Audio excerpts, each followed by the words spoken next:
Buenas tardes, amigos y amigas de la opinión pública nacional e internacional.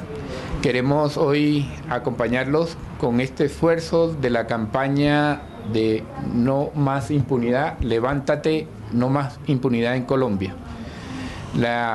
Para ello hemos invitado a varias personas hoy acá a nuestra oficina para desarrollar un debate y un diálogo sobre los temas que hoy tienen que ver con la situación de Mapiripán y las situaciones que se han venido presentando sobre las dudas que el Gobierno de Colombia y la Fiscalía General de la Nación han querido impulsar de la sentencia de la Corte Interamericana sobre este tema. Tenemos en este momento al doctor Mario Madrid Malo, quien es un experto y un teórico muy importante para el tema de derechos humanos y que ha escrito muchos libros importantes, y también a la doctora Luz Marina Monzón, quien es abogada y litigante ante el sistema interamericano y ante la Corte, y también tenemos a Patricia Uribe, que es de Noticias 1, periodista muy importante del país, a quienes hemos invitado para desarrollar este análisis y este debate sobre los temas que tienen que ver con la sentencia de Mapiripán. Patricia, queremos darte la palabra y escuchar de ti esas preguntas que son importantes para este tema. Sí, bueno, aquí como Noticias 1 tenemos varias preguntas también, y hoy en Costa Rica se está llevando precisamente el caso de Mapiripán y se ha cuestionado al colectivo de abogados, todo relacionado con un testigo. Queríamos primero saber si es que esto busca deslegitimar precisamente la labor de los defensores de derechos humanos. ¿Cuál es la estrategia y qué es lo que está pasando? Bueno, dentro de nuestro trabajo en esta campaña vemos muy importante analizar este tema, porque lo que vemos es una continuidad de esta campaña de estigmatización que se ha tratado de montar contra los defensores y defensoras de derechos humanos en el país, y sobre todo contra aquellos que buscan justicia y que luchan contra la impunidad.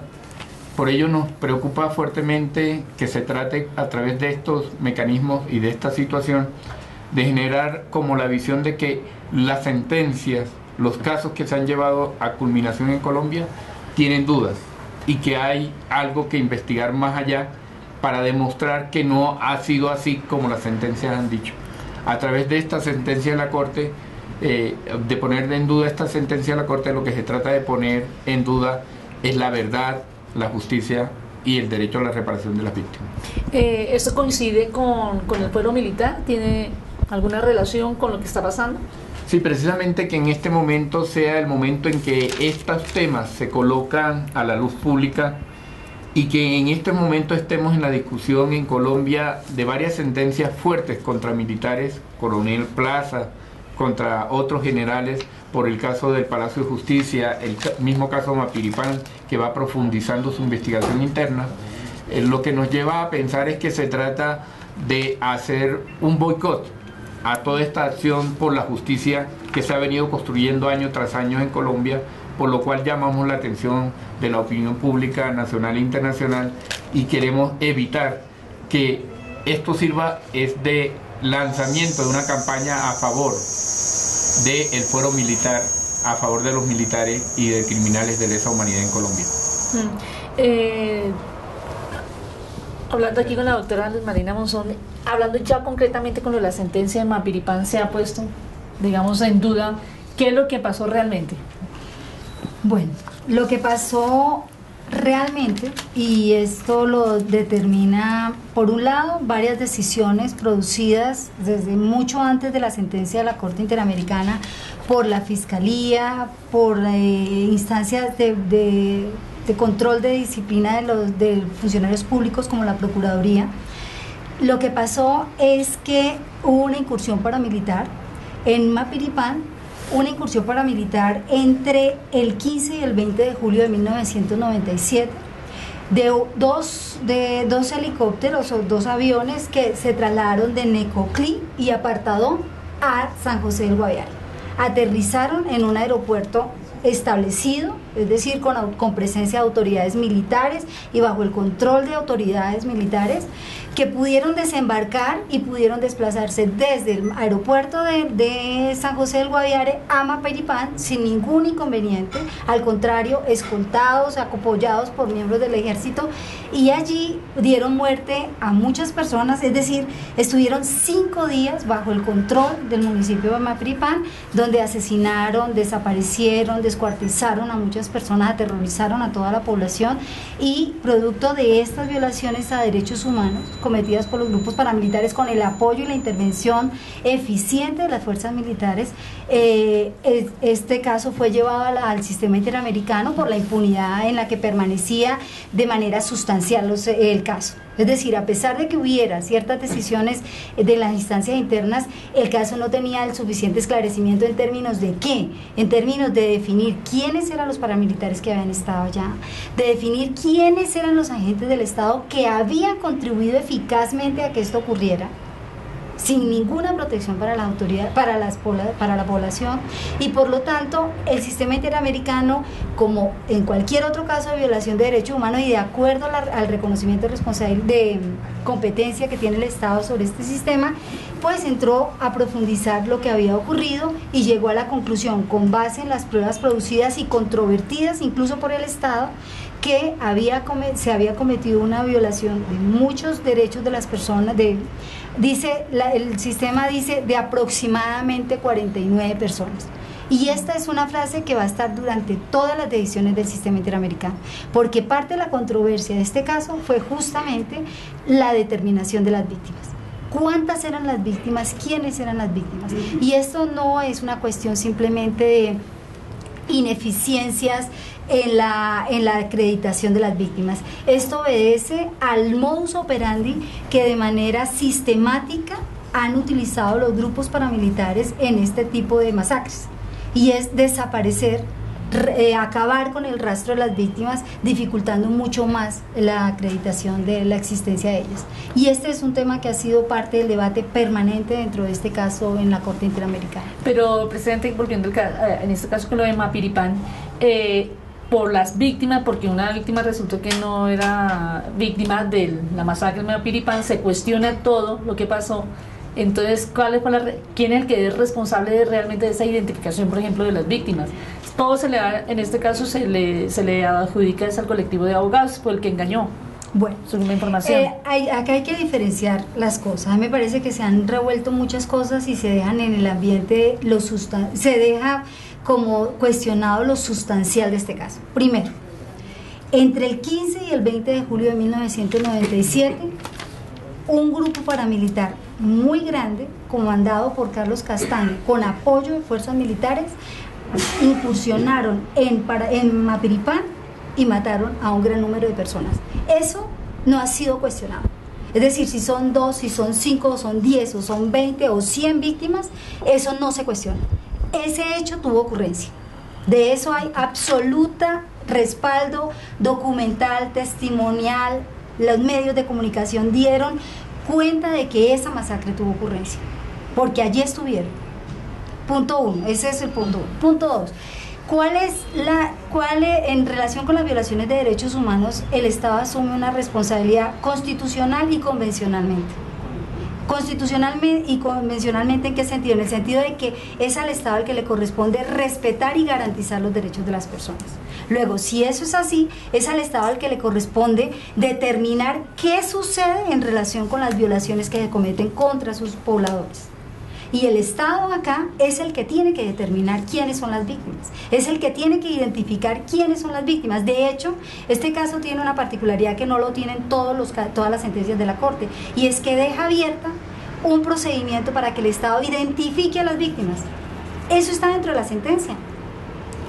Un procedimiento que incluso planteó, que no lo tiene ninguna otra sentencia de Colombia, y es un mecanismo especial para el cumplimiento de la sentencia, y ese mecanismo tiene un mandato, y es determinar quiénes son las víctimas, y es al Estado al que le corresponde, porque es el Estado el que tiene en su poder las autoridades, las instituciones y los mecanismos para poder determinar quiénes son las víctimas. Entonces, si el Estado hoy aparece diciendo que ha encontrado que esta no es una víctima, pues está cumpliendo con los objetivos de este mecanismo. Eso no desdice que se haya cometido una masacre y que se hayan acabado con la vida de muchas personas en ese municipio y que muchas de las personas se encuentren desplazadas y no puedan volver a ese municipio. Yo creo que ahí hay que dividir como las dos cosas.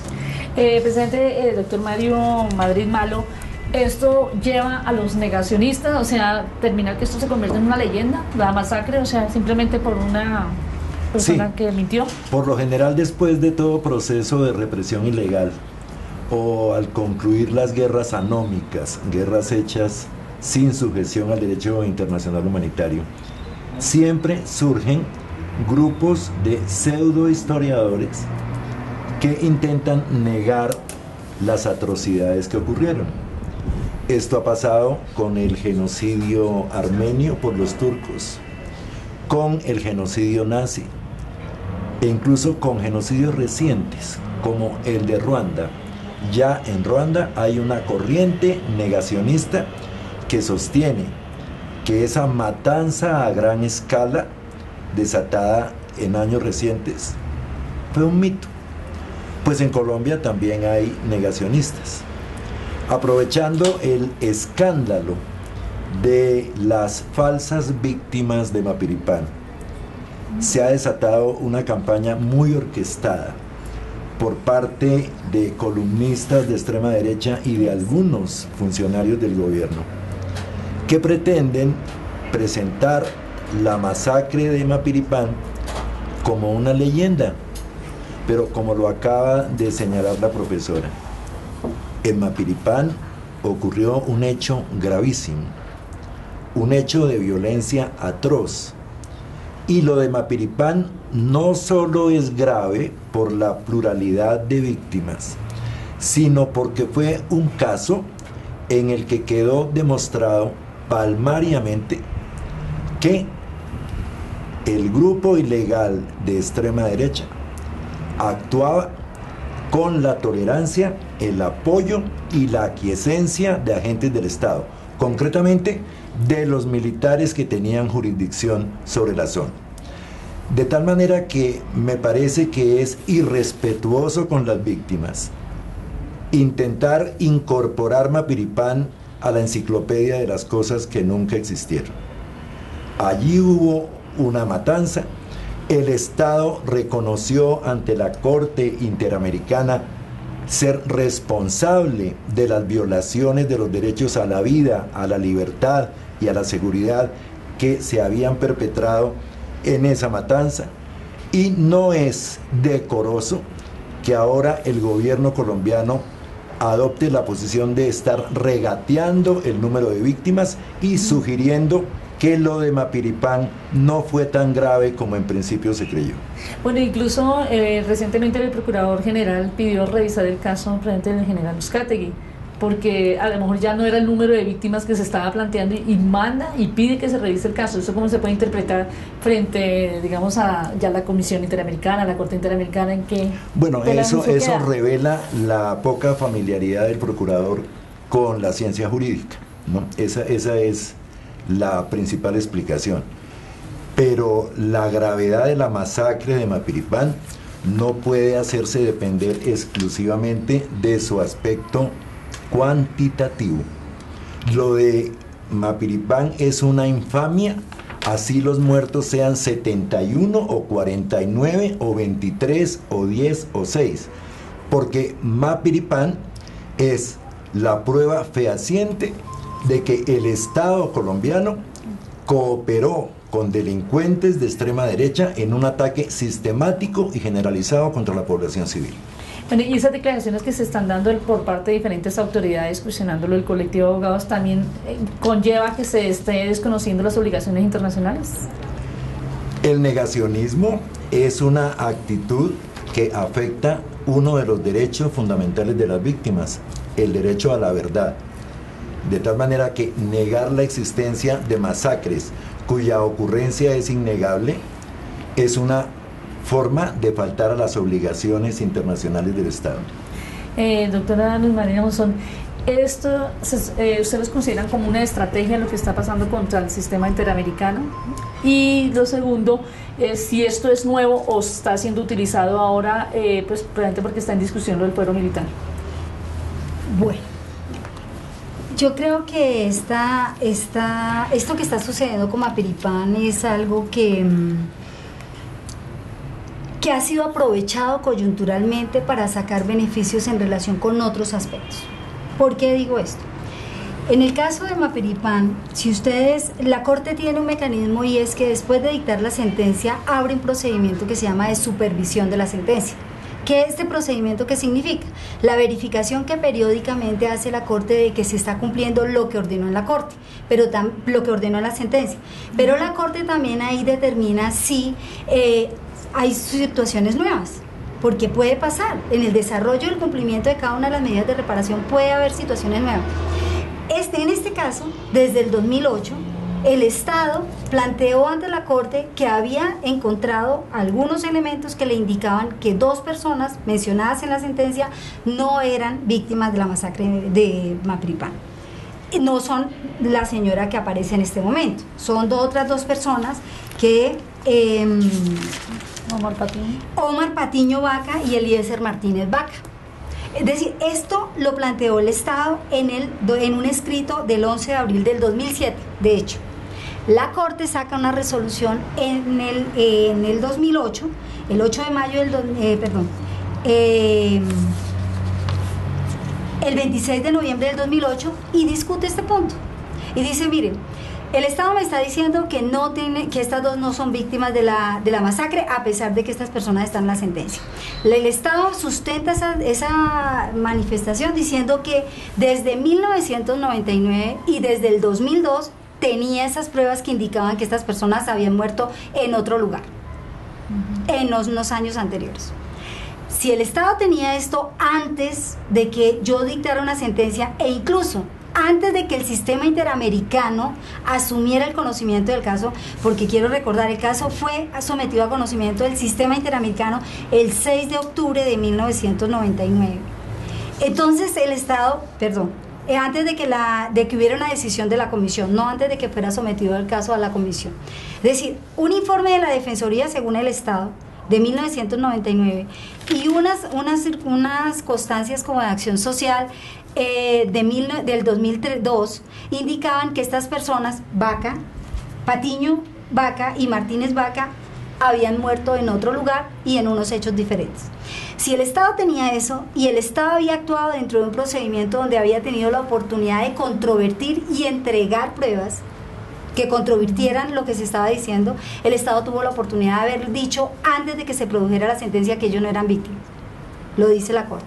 Luego usted no puede venir a beneficiarse de una decisión cuando tuvo la oportunidad de controvertirla oportunamente. De hecho, la Corte lo que le dice al Estado en esa oportunidad, me parece importante traerlo, porque luego lo reitera la Corte en una resolución del 8 de julio del 2009, es que el Estado, cuando admitió responsabilidad y cuando entregó pruebas a la Corte, le entregó un listado de las víctimas. Un listado que dice la Corte, dice, el Estado acerca de las investigaciones penales en respuesta a una solicitud del Tribunal de Prueba para mejor resolver. En particular, en esa oportunidad el Estado remitió un cuadro elaborado por la Fiscalía General de la Nación, órgano a cargo de las investigaciones, en el cual estaban incluidos los nombres de aquellas personas como desaparecidos en la masacre. Es decir, no fue el colectivo el que dijo que ellos eran, es la propia Fiscalía y el Estado el que concurre a la Corte y le dice, estas son las víctimas, presenta un listado. Bueno, así la Corte estableció como hecho probado que, según información aportada por el Estado en su escrito de alegatos finales en un documento del 6 de abril del 2005 firmado por la Fiscalía, estas personas habían sido individualizadas como víctimas de los hechos de Mapiripán. O sea, el sistema interamericano decide con base en lo que las partes le entregan.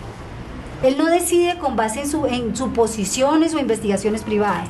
La Corte decide con lo que cada una de las partes le entrega. Y acá le entregó el Estado un listado donde incluye estas 2 personas. Dice, el Estado no puede alegar válidamente en esta etapa procesal en que se supervisa el cumplimiento de lo dispuesto en la sentencia que no hay fundamentos para reparaciones ordenadas a favor de esas dos personas. Es decir, también un procedimiento, cuando tú te sometes a un procedimiento jurisdiccional como lo es el de la Corte, hay unas reglas de juego. Hay un procedimiento que respetar. Tú tienes oportunidades para presentar tus pruebas, tú tienes oportunidades para controvertir las pruebas y tienes oportunidades para alegar de fondo. Si esas pruebas estaban en las manos del Estado, el Estado debió haberlas entregado y no lo hizo. Pero bueno, digamos, eso ocurrió en el 2007 y en el 2009. Listo. Ahora aparece mediáticamente y coyunturalmente como el gran descubrimiento de que hay una tercera persona, o yo no sé si 10, ya como van las informaciones, que no son víctimas del caso de Mapiripán, y esto aparece como si fuera absolutamente novedoso. No es novedoso, a eso hay que dejarlo claro.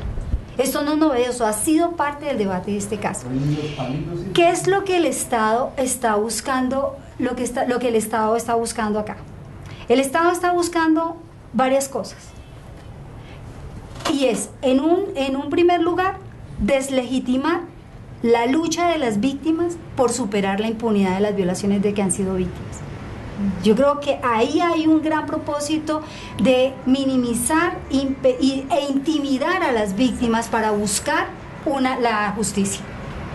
¿Y cuál es el resultado de la búsqueda de la justicia de las víctimas? Que hoy, como nunca, muchos militares estén respondiendo por lo que han hecho en este país, por la contribución que han tenido al conflicto armado en este país, por la contribución a las graves violaciones de derechos humanos en este país. Ese es el resultado concreto de la búsqueda y la superación de la impunidad de las víctimas. Y eso se quiere atajar, intimidando a las víctimas por un lado, en un escenario muy contradictorio porque el Estado acaba de decir que está comprometido con la reparación de las víctimas, pero ¿quién se va a atrever a presentarse como víctima cuando están sometidas a esta deslegitimación pública? 3. En este momento hay, coincidencialmente, muchísimas iniciativas legislativas y de otro tipo de revertir el fuero militar, como lo decía Agustín hace un momento. Entonces, una discusión que se parecía superada, y es que las graves violaciones de derechos humanos no pueden ser sometidas al conocimiento y decisión de los propios militares o de la propia fuerza pública. Hoy de nuevo estamos allí.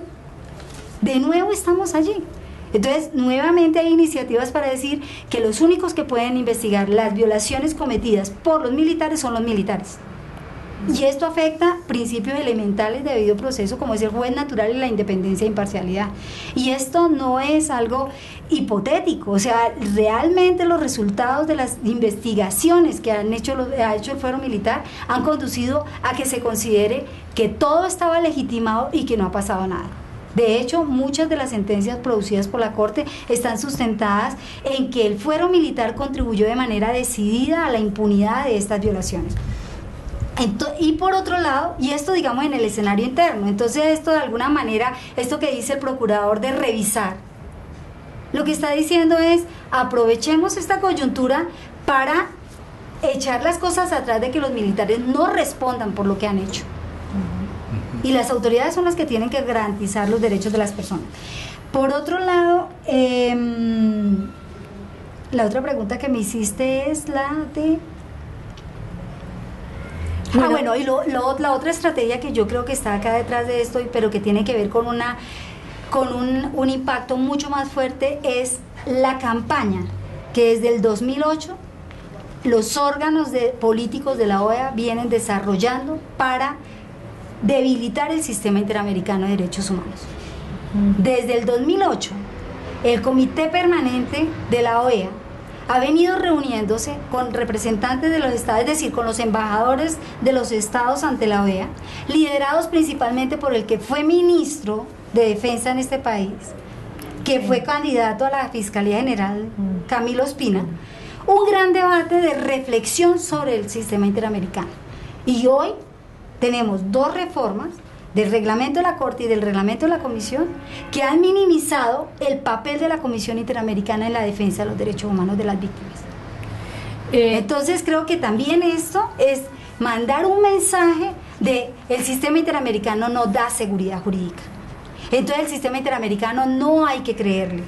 Y al final es contribuir a que esto siga pasando. Agustín, precisamente hablando de esa estrategia, digamos incluso a nivel local, se creó un colectivo también paralelo y hoy está actuando en Costa Rica. ¿Eso es de ahora o ya hace parte de una estrategia con el DAS? Llama la atención que esto ha sido una estrategia que viene del gobierno anterior. El gobierno anterior intentó en varias ocasiones y de manera casi oficial crear organismos paralelos que representaran, entre comillas, a la sociedad civil colombiana. Por ejemplo, hay una Confederación Nacional del Trabajo creada por sectores cercanos al gobierno de ese entonces. También se creó una organización indígena que tratara de competir con las organizaciones indígenas que reclaman verdad, justicia y reparación y los derechos de los indígenas. O sea, ha habido una intención clara de crear una sociedad civil paralela que sea más cercana a las posiciones de los gobiernos. Es claro que este colectivo lo que busca, o con la creación de este colectivo, es generar un hecho que también los militares han intentado en el país, de crear organizaciones que desconozcan la existencia de la violación de derechos humanos y que señalen que la violación de derechos humanos está en otros actores diferentes a los militares, al Estado, y que pongan la duda sobre el trabajo que hacen los defensores de derechos humanos que reclaman del Estado el cumplimiento de sus obligaciones. Entonces se trata en muchas ocasiones de esta vía de dar otra información, de crear otra situación y dar otros datos que a postre en muchos tiempos se ha demostrado que ha sido ineficiente, pero lo siguen intentando tener sus propias ONGs de derechos humanos que digan, entre comillas, que aquí en este país no hay violación de derechos humanos o que las violaciones provienen de otros sectores y no del Estado. ¿Y cómo se puede entender que en el caso de Mapiripán, por ejemplo, estaba lo de la Unidad de Derechos Humanos, se dan un informe, da el número de víctimas, y ahora Justicia y Paz, la Unidad de Justicia y Paz, tiene otra información? Hay una, digamos, no están coordinadas, o qué es lo que está pasando, qué hay detrás de eso? La verdad es que la que conoce en claro qué pasó en Mapiripán es la Unidad de Derechos Humanos de la Fiscalía General de la Nación. Fue la que estuvo al frente de la investigación, fue la que desarrolló todo el proceso. La Unidad de Justicia y Paz conoce del proceso a través de los testimonios de algunos paramilitares que participaron en el proceso. Entonces, lo que dice la Unidad de Derechos Humanos es: nuestras investigaciones de mucho tiempo nos han llevado a esta afirmación, que está consecuente con la afirmación que hacen los defensores de derechos humanos y las víctimas.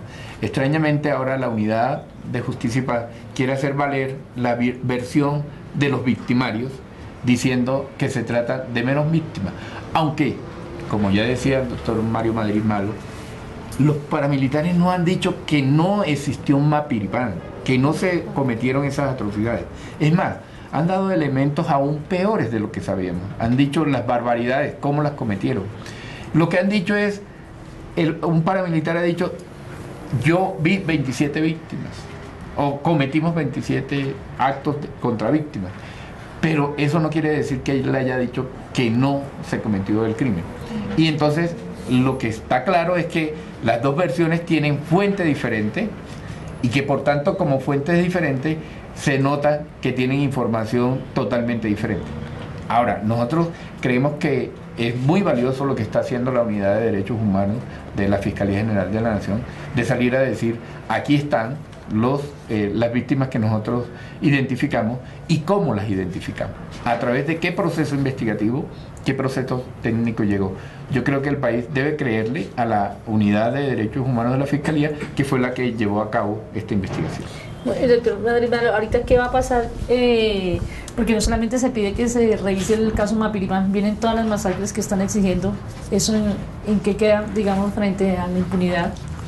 Bueno, los procesos están en distinta fase, pero para pedir la revisión de un proceso hay que invocar las causales que la ley de procedimiento señala para ello. Simplemente decir que una sentencia debe revisarse porque el número de víctimas de un homicidio fue inferior al inicialmente fijado, eso es un argumento deleznable.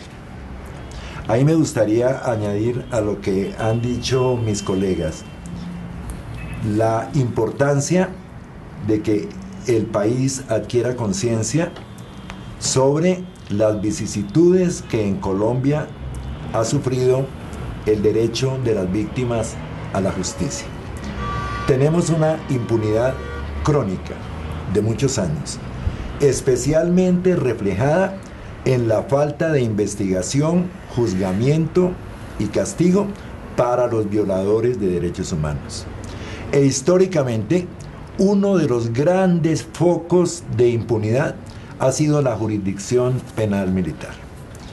Hasta la Constitución de 1991, por una concepción hipertrofiada del fuero militar, las cortes marciales y tribunales militares conocieron de todo delito cometido por un militar mientras luciera el uniforme, portara el arma y estuviera cumpliendo su horario o su jornada de trabajo. Posteriormente, la jurisprudencia de la Corte Constitucional, que se inspira en la doctrina de los órganos internacionales de derechos humanos, precisó que en un Estado de Derecho el fuero tiene un carácter restrictivo, de tal manera que la justicia penal militar no puede conocer sino de los delitos en relación con el servicio, esto es, de aquellas conductas delictivas que tienen un vínculo directo e inmediato con la función constitucionalmente asignada a la fuerza pública. Y este es el estado actual de la jurisprudencia, pero no el de la práctica, porque, por ejemplo, en el caso de los falsos positivos, hay muchos casos que todavía están en poder de la jurisdicción penal militar sin haber sido trasladados a la jurisdicción ordinaria, como lo señala la jurisprudencia de la Corte y las recomendaciones internacionales. Ahora el gobierno, entre gallos y medianoche, ha introducido en su proyecto de reforma constitucional de la justicia una modificación al artículo 221 de la Constitución. Y el cambiazo consiste en que todo acto, todo delito cometido por miembros de la fuerza pública, mientras participan en operativo militar o en procedimiento policial, debe presumirse como relacionado con el servicio.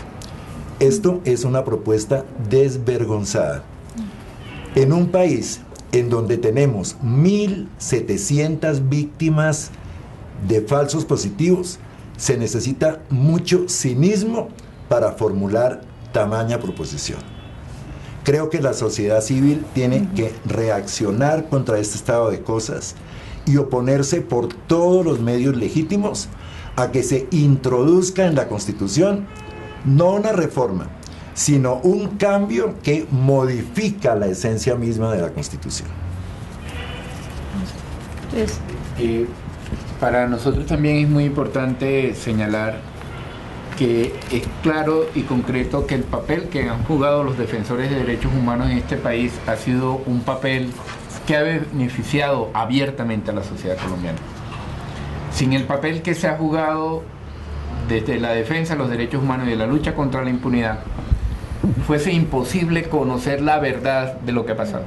Yo, por ejemplo, traigo a colación el hecho que durante los años 90 y a finales del 2000, de los 90 y a principios del 2000, encontramos que los defensores de derechos humanos llamaban la atención sobre lo que estaba haciendo el paramilitarismo. El Estado de Colombia negaba interna e internacionalmente que eso estuviera pasando. Mucha gente creía en lo que el gobierno decía o el Estado colombiano decía, pero la fuerza de los hechos y lo que los paramilitares han confesado ante Justicia y Paz demuestra que los defensores de derechos humanos no mentían, estaban diciendo la verdad, estaban mostrándole al país lo que estaba pasando. Y si el Estado de ese momento y los gobernantes de ese momento hubieran tomado en cuenta lo que se estaba diciendo, hubieran podido prevenir la muerte de muchos colombianos y colombianas y hubieran tomado decisiones claras y concretas de combatir el paramilitarismo y las acciones de crímenes de guerra. Es más, podríamos decir que ninguna de estas matanzas, de estas masacres cometidas en el país, hubieran llegado a saberse, a conocerse y a investigarse y a tener sentencia sin la participación de abogados defensores de derechos humanos, que ha sido muy importante, porque también es claro que aportemos una cosa. Hoy se pone en duda si los defensores de derechos humanos, los abogados litigantes, defensores de derechos humanos, debieran tener algún beneficio económico por haber representado a las víctimas. Muchos de esos dineros, y lo sabemos porque conocemos la estructura de las ONG, lo que hacen es reinvertirse dentro de las ONGs para seguir en la defensa de los derechos humanos, para seguir defendiendo a la gente que no tiene capacidad de poner un abogado.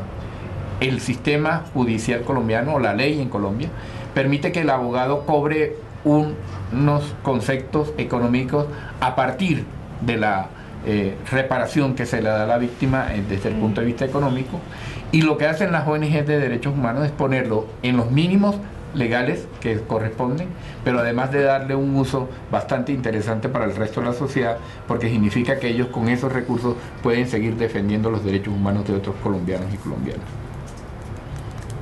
Y no sé, pues finalmente esto también pone en peligro lo de la restitución de tierras, porque es lo que se viene también en las reclamaciones, las víctimas. Mario. Bueno, de todas maneras, esta campaña de descrédito contra las víctimas obviamente puede terminar por paralizarlas, por desmotivarlas para formular la denuncia, por desalentarlas para exigir que les sea devuelto lo que les sea usurpado, lo que les ha sido usurpado. En el fondo, toda esta campaña incide poderosamente en el ejercicio de los 3 derechos fundamentales de las víctimas a la verdad, a la justicia y a la reparación. De tal manera que a su victimización inicial, las personas afectadas por la violencia paramilitar están afrontando ahora una nueva victimización, la de la satanización del Estado. Okay. Yo quisiera decir, Luz Marina. Yo quisiera como decir algunas cositas, digamos, como para concentrar o centrar el debate que está en relación con Mapiripán. Yo creo que no, Mapiripán es un caso, y la sociedad lo sabe, un caso en medio de muchísimos otros casos. Mapiripán tuvo la suerte de haber llegado a un organismo internacional y hoy ser noticia, pero muchas masacres no son noticia en este país, y de eso yo creo que es importante que seamos conscientes. ¿Qué es lo importante de una lucha que se ve concretada en una sentencia como la de Mapiripán? ¿Una lucha de quién? De las víctimas principalmente. Víctimas que son apoyadas por abogados, por supuesto, para la representación de sus derechos, como es un derecho también de las víctimas. Pero, ¿qué es lo importante de esta sentencia? Lo importante de esta sentencia es que le abre el camino y las expectativas a otras víctimas que no han podido tener acceso a estos mecanismos. Pero, entonces, eso me parece que es importante de tener presente, que esta no es una sola sentencia, que no es un solo hecho, que son muchos hechos que han victimizado a Colombia, a la población colombiana durante muchos años, y que si no se toman en serio, es decir, si se descree de que esto ocurrió, pues van a seguir presentándose muchas otras masacres, con un agravante, que no va a haber sentencias. No va a haber sentencias que las visibilicen, no va a haber sentencias que digan lo que pasó. Ese es uno de los puntos. El otro punto que quisiera llamar la atención es sobre la construcción de un Estado de Derecho y de una democracia. No es solamente de las autoridades, es también de la sociedad colombiana. Es de toda la población, que si no es víctima de masacres, es víctima de desplazamiento, es víctima de desaparición forzada, es víctima de sus derechos elementales a una vida digna. Eso lo vivimos todos los colombianos. O sea, este no es un tema de ONGs, y yo quisiera también llamar la atención sobre esto. Este no es un tema, las ONGs son las que han representado a las víctimas, pero el tema es de una sociedad que quiere tener un país mejor. Y estas sentencias contribuyen a un país mejor. Bueno, yo quisiera en primer lugar dar las gracias a Patricia Uribe por habernos acompañado, a Noticias 1 por apoyar esta iniciativa, al doctor Mario Madrid Malo por sus importantes aportes a esto, Creemos que con esto, y a la doctora Luz Marina Monzón también, que ha estado con nosotros en todo este trabajo, con esto creemos que desarrollamos también una forma diferente de contarle a la opinión pública nuestras visiones y por qué se hace el trabajo que se hace, por qué defendemos al colectivo José Alvear Restrepo en este momento, por qué defendemos a la Corte Interamericana de Derechos Humanos, lo que está en riesgo, lo que está en peligro. Y creemos que debemos hacer un llamado a la sociedad colombiana, que es la que se beneficia de este trabajo, de esta labor, en el sentido de no permitir que por el tratar de beneficiar la impunidad, tratar de beneficiar a algunos personajes que han sembrado de sangre y de dolor el territorio colombiano, se ponga en riesgo la legislación colombiana y la legislación internacional que protege los derechos humanos. Por ello, desde la campaña contra la impunidad que estamos desarrollando, queremos llamar la atención para que todos los colombianos y colombianas pongan en alto esa defensa de los derechos humanos y la lucha contra la impunidad. Muchas gracias.